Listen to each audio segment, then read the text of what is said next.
Looking for a modern solution to moving? Check out Gozova. Whether you're moving homes, shopping for the perfect accent piece, or even just moving furniture around the house, you can get a quote and book online in just 5 minutes. The accompanying app will give you upfront pricing, let you track your movers, pay, and tip all from one place. And it's risk-free. You don't pay until your move is complete. Don't let the stress of moving put a damper on your summer. Visit gozova.com and get moving today.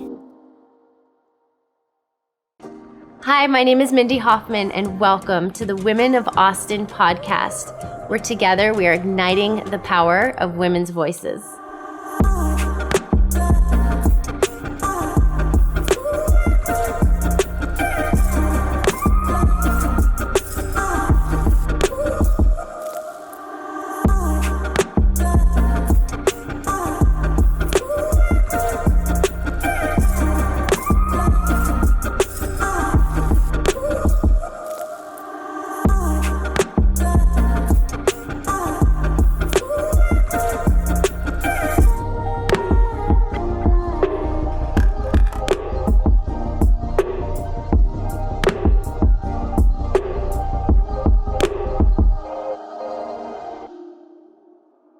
Hello, and welcome to the Women of Austin podcast. Today we're going to talk about leaning into a plant-based diet. I'd like to start by asking a little warm-up question.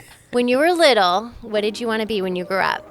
My name is Dr. Brooke Stubbs, and I'm from Austin, Texas. I'm a lifestyle medicine physician and the founder of the Rooted Food mobile app. It's a mobile application that helps you get a variety of plant foods in your diet to improve your gut and overall health. I'm so honored to be on the Women of Austin podcast because it elevates and supports women. Anytime women come together for a greater goal, we really change the world. I think from the time I was 5, I wanted to be a doctor. So that happened. And now that I'm a doctor, I don't know what I want to be. My name is Heather Emerson, and I am from a small town just outside of Austin, Texas. I am the founder of Prep to Your Door. And at Prep to Your Door, we do organic, plant-based meals delivered right to your door in Austin and Houston. And I think the most special thing about our business is that we're zero waste. So every week we pick up the containers when we drop off your new food. Being a part of the Women of Austin podcast is a chance to connect with all of the women in the community. And I really support women, entrepreneurs, and anybody just trying to live out their dream. So in any way I can be further a part of that, I'm in. When I was little, I wanted to be a veterinarian and a singer. Oh. And I am revisiting my singing career recently, which is a new discovery in my life. Wow. That's amazing. That's awesome. Yeah. My name is Sharon Mays, and I am from Austin, Texas. I own a restaurant called Baby Greens. Baby Greens is a drive-through salad restaurant. We serve wraps and salads that have meat and vegetarian options. We also just launched a virtual restaurant called Taco Verde, which is a plant-based Tex-Mex restaurant. Being a part of the Women of Austin podcast is really, I love to be around other women that are in business, that are doing amazing and innovative things. So I love to be a part of the conversation to talk about how women are really leading and contributing to the Austin community, especially the business community. I also wanted to be a veterinarian and a singer. No way! And you have a food company. But I wanted to be a veterinarian, and I didn't know what the word entrepreneur was at that time, but I knew I wanted to have my own thing, whatever it was. I knew I wanted to be a doctor, but I also wanted to have like my own building and be able to do my own stuff. I love that. Well, now you have your own stuff. It's just a little different, and I can't wait to dive in. Okay, we're going to start with a quote today from Thomas Edison. He said, "The doctor of the future will no longer treat the human frame with drugs, but rather will cure and prevent disease with nutrition." Now, we're not there yet, but all of you are doing things that are helping us get there. And so thank you for that. And I'd like to talk more about that. I'd like to hear how you all got into this space of healthier eating, and I want to hear your why. So we'll start with Heather. I hope I don't take too long saying this. My journey with food started because in 2004, 2005, Whole Foods opened their flagship store on 6th and Lamar. Before then, it wasn't there. They had this huge hiring fair, and they hired me. And I was at a really, really transitional time in my life, which is a whole other story. I'm formerly incarcerated, and I was just released. And I was just in, like, talk about lows of lows, like all the medication I was on because I was depressed and anxious and all of those things. Mm-hmm. And there was this company that treated me so kindly and taught me about food sourcing and packaging and organic and human exploitation and farming and composting. I mean, like, just everything. I went to food boot camp. Yeah. And one of my coworkers who was a raw vegan, and I don't know if you ever met a raw vegan, but so much energy. And I was like, I want what that person has. Like, his eyes were like popping out of his head. And he was like, just try going vegetarian. Yeah. And so I was like, okay. And so I did it in a very intentional way, very slowly. And I swear it changed my life. All my medication I got off of. I lost a bunch of weight. Mm-hmm. But the thing that was really what sold me on it was on being more plant-based was, or at the time I thought just being vegetarian was, I felt different. My body felt different. Uh-huh. I could see better. I could hear better. And I don't know what that is, but all I can conclude or assume is that I had a lot of inflammation in my body that went away. Oh, yeah. So that was my intro into food, and it never left me from that point forward. Oh, I'm all about it. I can't wait to get more into this. Dr. Brooke, I know that you have talked about the same thing, and I'd just love to hear more about your story. Sure. I love what you said, and I had a very similar, like, feeling of well-being when I also switched to being predominantly plant-based, but it came about through just somewhat of a medical need. I was going through fertility treatments. I had endometriosis. Knowing what I know now, I knew that was a lot of inflammation, and my lifestyle was contributing to that pretty heavily. My fertility doctor introduced me to plant-based nutrition. I think the thing she said that really just stuck with me was, well, even poultry is inflammatory. And it really made me want to just dive deeper and understand more. Mm-hmm. And it started slow. First was, I was already lactose intolerant, so the milk wasn't hard, but getting rid of the chicken, the red meat, the fish came first, then eggs. I still eat occasionally a cheese, but just having that sense of well-being where you just feel different. You feel lighter. You feel more energetic. I became so impassioned about it. I wanted so many people to feel this way and understand the benefits of it. And that's my story. Yes. Well, that's why you're here. I'm so glad that you're here to help discuss this and share more information with us. Mm-hmm. And Sharon? So my journey with adding more plant-based foods actually started in my 20s when I stopped eating sugar. And so as a young person, I was having a problem. I had like acid reflux all of the time. And, when you're in your 20s, I'm going out all the time, just being, I worked in the music industry. So it didn't seem incredibly bizarre that I just always had a bottle of Pepto-Bismol in my purse. Like, that's normal, right? And so I ended up having a healthcare because I kept having this pain in my chest. Mm-hmm. And I was like, I feel like I'm having a heart attack. And I had gone to like the minor emergency, and they were like, nothing is wrong with you. And my mom was a pharmacist, and she worked at a hospital. And so she's like, we're going to the heart hospital. So they go and, run the whole test on me, and the physician assistant comes in, and he's like, well, there's good news and bad news. He said, the good news is that it's not your heart technically. And he was like, your esophagus is so swollen, it is pushing your heart up against your breastbone, and that's why it hurts. Wow. And that's exactly, I was like, wow, Whoa. that sounds really nasty. He's like, yeah, it's not good. And so, of course, their course of action was like, here, take this pill forever. And so I was like, let's see if we can figure this out, because I felt like it's obviously something I'm putting in my body. And so I went to this very, like that elimination diet, where I just ate like boiled chicken and plain, and would add stuff in to see what was the thing that would set my stomach off. And it was sugar. And so I then started working on cutting sugar out of my life, which was, I felt like, harder than cutting out meat. So I stopped drinking soda, stopped drinking sweetened drinks. And so when I got to, that point, the thing you find is your taste changes. And so it just kind of, I was like, I wonder if I could give up meat. Like, I wasn't a huge fan of chicken, didn't really eat a lot of pork. And so I was like, let's just see where this is going.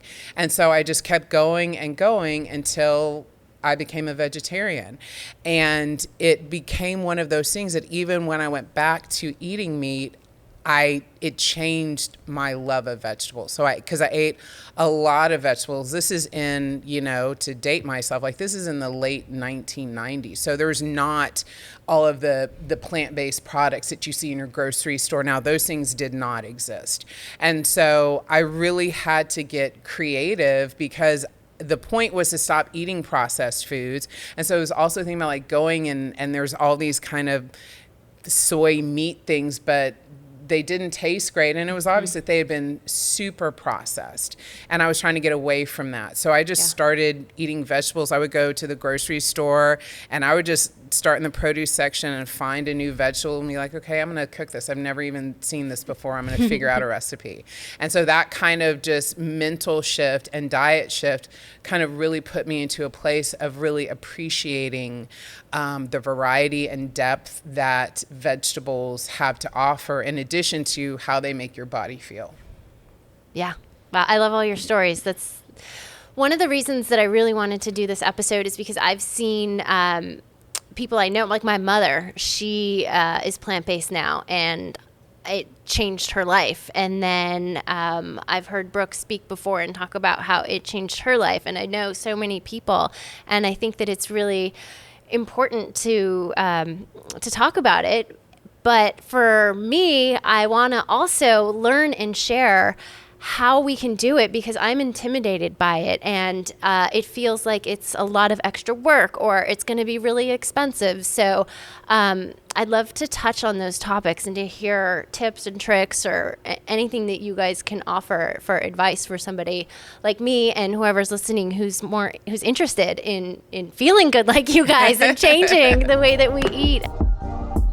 Did you know that the U.S. has the world's highest rate of children living in single-parent households? Ashley's Angels Austin is a local women-led nonprofit that believes that parenting is a difficult journey that should not be traveled alone. Ashley's Angels Austin provides community, support, and resources to single-parent homes right here in our Austin community. For more information or to donate, you can find Ashley's Angels on Instagram at Ashley's Angels Austin. This message brought to you by Magic Robot.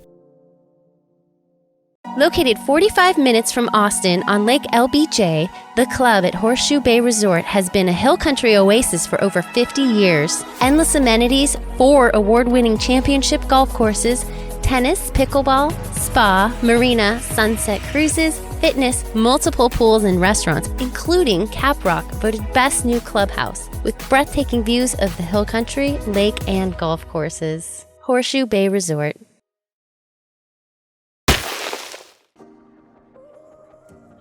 Hi, my name is Mindy Hofman, and I'm the founder of Women of Austin. At Women of Austin, we focus on community, connection, and collaboration, because we know that together, we're stronger. It was important for me to do a podcast on leaning into a more plant-based diet today, because I've seen the way that it's changed people's lives by simply just changing what they're eating. So I wanted to learn more. I want to feel good, I want to feel better, and I want that for you too.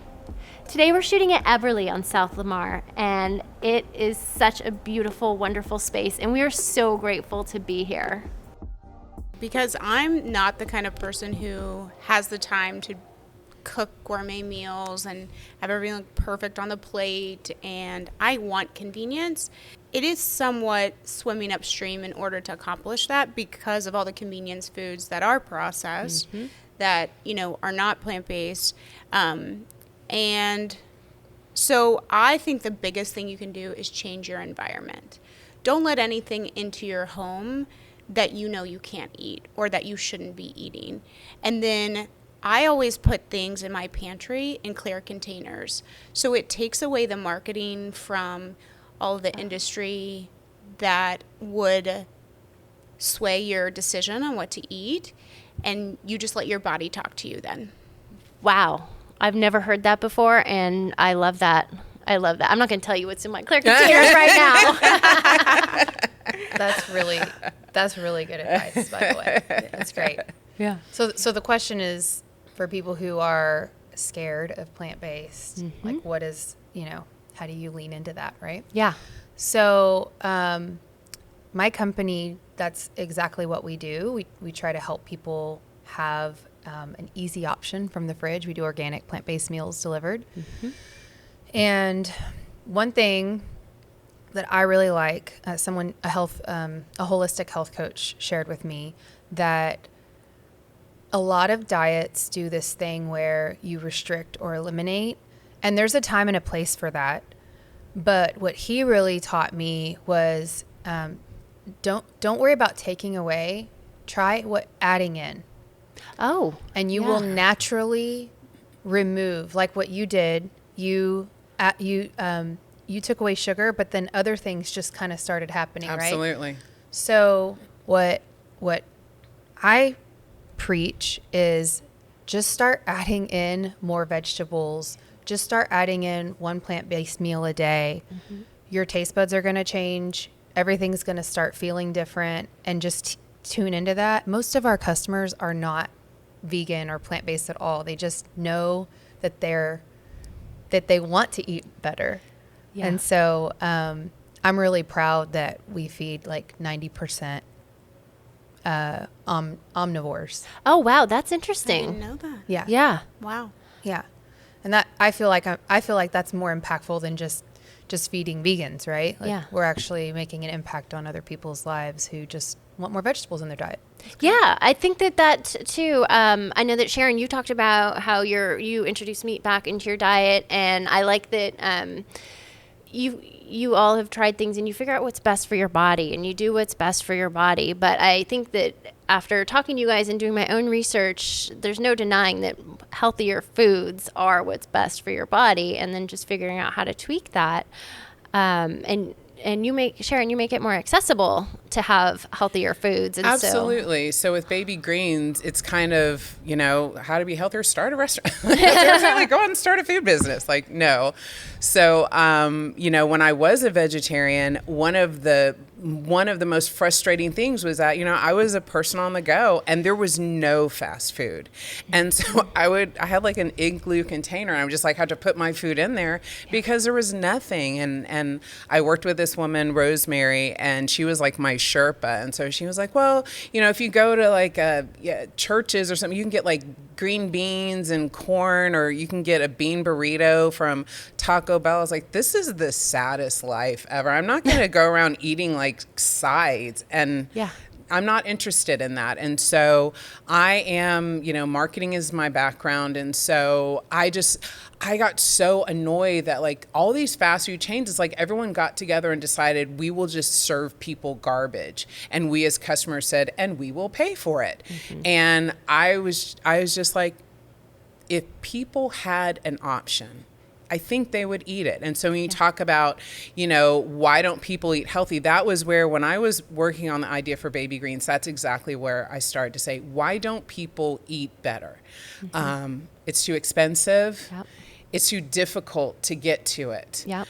It might not taste good, or it's going to have ingredients that people have never heard of, and it's not going to be filling. And so that was my North Star when I created Baby Greens. I wanted it to be affordable. That's why we're drive-through only. I wanted it to be recognizable so that everyone knows lettuce and carrots and all of those things. I wanted it to be a place where people could come and know you're just going to get a great meal. And yes, it's going to be vegetables, and you're going to feel great about what you did. This is why our hashtag is shameless fast food. You're going to feel great about what you did, but you're also, it's like we're the gateway into having a better eating plan. You know, it's like, that's why I want Baby Greens to fit into the fast food space, because like we look like all the other fast food restaurants. We just kind of squeeze in here and just kind of blend in with all the other places. And eventually people start coming here and realizing that, you know, some of my favorite customers at Baby Greens are dudes in work trucks. I love when people say they want to get tofu on a Cobb salad that comes with bacon, and we say, do you want the bacon on there? Yes, we want the bacon. And so, because that means that we are shifting people.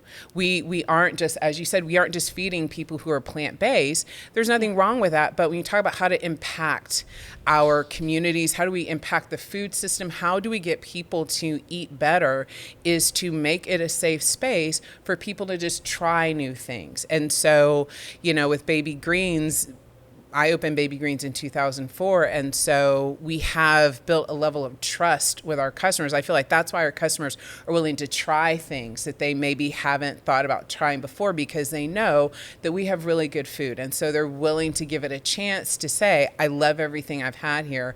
I'm going to try this tofu. Or our soup of the day, we have a vegan soup. It sounds really yummy, and so this meat eater is going to try the vegan soup because everything they have here has tasted really good. And so to me, it's a part of that to say, like, I want to make it easier, more accessible. So people, fast food customers, they may be short on time, they may be short on money, but they still deserve to have a great meal. They still deserve to have access to healthy and delicious food.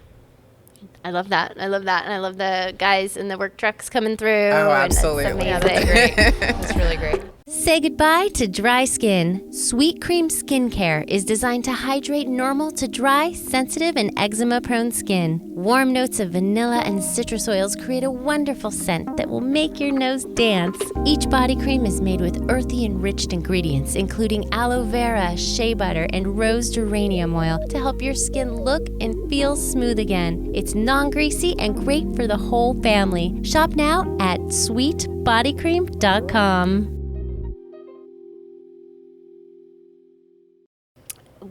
I've been asked a lot the difference between a plant-based and vegan diet, and I know it's not a quick answer, but Heather, you want to give a stab at a quick answer for that one? Yeah, plant-based. No pressure. Yeah, right. So plant-based is a recent thing. Last 6 years, I think it kind of popped up.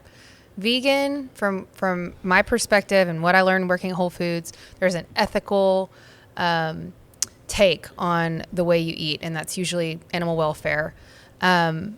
And that's great. But there's also people who just want to eat a vegan diet for their health, for the planet. And yes, it's helping animals, but it's really about a holistic view versus usually in the vegan community, it's animal ethical decisions. Yeah. So I think that's the big differentiator. And also plant-based, I find that they're more flexible on what they incorporate in their diet, whereas vegan will trace every ingredient were there animals involved in that packaging of the food. That makes a lot of sense. Yeah. I would add to that, if I may. I've heard a lot of times, like, you can be a junk food vegan, so there's a lot of ethically sustainable foods that are processed, so you can be plant-based, and you're right, there's like a variation in how plant-based, their percentage of plant-based, but in terms of like vegan plant-based, sometimes we think whole food plant-based and then vegan. Did I make sense there? I think what you're hitting on is like you can be vegan and be really unhealthy, whereas when you're plant-based, because it's that holistic view, there's usually an element there of like consciously consuming what's good for you. Nice. I like that. Thanks for clarifying.